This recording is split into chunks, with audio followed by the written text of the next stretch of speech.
পশ্চিমবঙ্গের শহরের পরে যে 63% হিন্দু নাম বাদ এবং 37% মুসলিম নাম বাদ গেছে, এই পরিসংখ্যানটা সঠিকভাবে বিশ্লেষণ করা হচ্ছে না। এই বিষয়টা যদি ঠিকভাবে বোঝা যায়, তাহলে শাসক দল তৃণমূল কংগ্রেসের সত্যিই ঘুম উড়ে যেতে পারে। প্রথমে যে 58 লক্ষ নাম বাদ গেছে, তার বেশিরভাগই ছিল হিন্দু। কিন্তু সেটা স্বাভাবিক, কারণ এগুলো ছিল মৃত, ডুপ্লিকেট এবং স্থানান্তরিত ভোটার।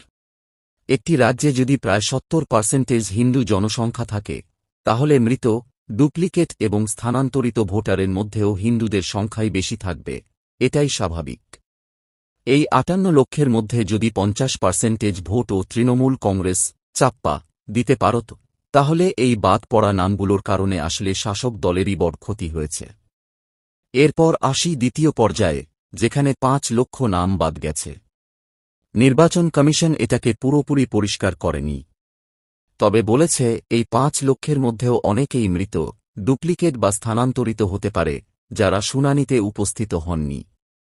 সেক্ষেত্রেও এই 5 লক্ষের মধ্যে যদি হিন্দু নাম বেশি থাকে, তবুও তার ক্ষতি শাসক দলেরই। তারপর আসি শেষ পর্যায়ে, যেখানে 27 লক্ষ নাম বাদ গেছে। এর মধ্যে প্রায় 65% অর্থাৎ প্রায় 18 লক্ষ ভোটার মুসলিম সম্প্রদায়ের, এবং এরা জীবিত ভোটার, যাদের বড় অংশ তৃণমূল কংগ্রেসকেই ভোট দিত। অর্থাৎ প্রায় 8-9% জীবিত মুসলিম ভোট সরাসরি শাসক দলের হাতছাড়া হয়েছে। এবার বাকি থাকে প্রায় 9 লক্ষ হিন্দু ভোটার। এরা সাধারণত 3টি দলে ভাগ হয়ে ভোট দেয়। যদি ধরা হয় এর মধ্যে 60% বিজেপিকে ভোট দিত, তাহলে প্রায় 5 লক্ষ ভোট বিজেপির কমেছে। আর যদি 30% তৃণমূল কংগ্রেসকে ভোট দিত, তাহলে প্রায় 3 লক্ষ ভোট শাসক দলের কমেছে। বাকি অংশ সিপিএম এবং কংগ্রেস পেত। তাহলে সব মিলিয়ে দেখা যাচ্ছে, মৃত, ডুপ্লিকেট এবং স্থানান্তরিত ভোটারদের মধ্যে সম্ভাব্য চাপ্পা ভোটের সুযোগ হারানো, তার সঙ্গে জীবিত মুসলিম ভোটের বড় অংশ কমে যাওয়া, সব মিলিয়ে দিনের শেষে সবচেয়ে বড় ক্ষতি শাসক দল তৃণমূল কংগ্রেসেরই।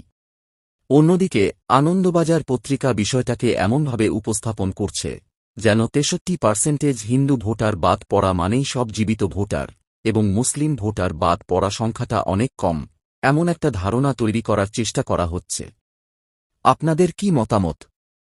কমেন্ট সেকশনে জানাবেন। ভালো লাগলে চ্যানেলটি সাবস্ক্রাইব করে রাখুন, লাইক করুন।